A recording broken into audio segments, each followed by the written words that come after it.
Պրոբացիայի ծառայության Արարատի ուսումնական կենտրոնում իրականացում են կահույքաշինության դասընթացներ, որոնց մասնակցել է նաև Ստեփանը, ով 2023 թվականից պրոբացիայի շահառու է։ Նրա նկատմամբ սահմանվել է փորձաշրջան 2 տարի ժամկետով։ Չնայած այն հանգամանքին, որ Ստեփանի վերաբերյալ կայացված դատավճռով առկա չէ վերասոցիալականացման ծրագրերին մասնակցելու պարտականություն մշակութային միջոցառումներին։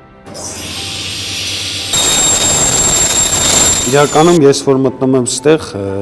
այս արտադրամաս գործիքների հետ աշխատելուց ես ավելի շատ եմ հանգստանում, որտեղ փայտը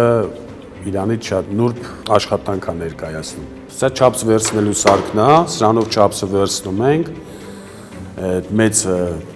դետալը վերցնելուց, ասենք ես մեծ դետալը վերցրեցինք, չափսերը դրեցինք, ստեղից իրան առաջացնում ենք դեպի այն կողմ, որ ինքը ավելի հարմար լինի, սա որպես օգտագործում ես քեզ սեղան, դետալը վերցնելուց հետո չափսերը դրեցիր,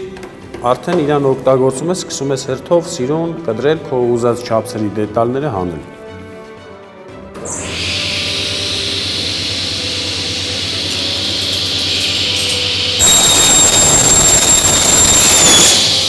Դասերի ընթացքում ես 15 օրը մեկ էի ներկայանում պրոբացիա, բայց ես ակտիվ մասնակցելով պրոբացիայի այս դասընթացներին 2 ամիսը մեկ եմ արդեն գնում պրոբացիա։ Այս պահարանը մենք պատրաստել ենք մեր դասընթացի ընթացքում։ Ես պատկերացնում եի պրոբացիայով, որ պետք է մասնակցել ինչ-որ պետական ծրագրերի վերասոցիալականացման շրջանակներում։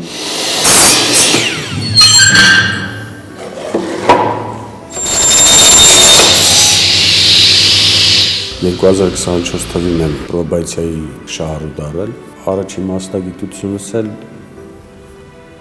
եղել է ծրագրերի հետ կապված, հետո որ դարձա պրոբացիայի շահառու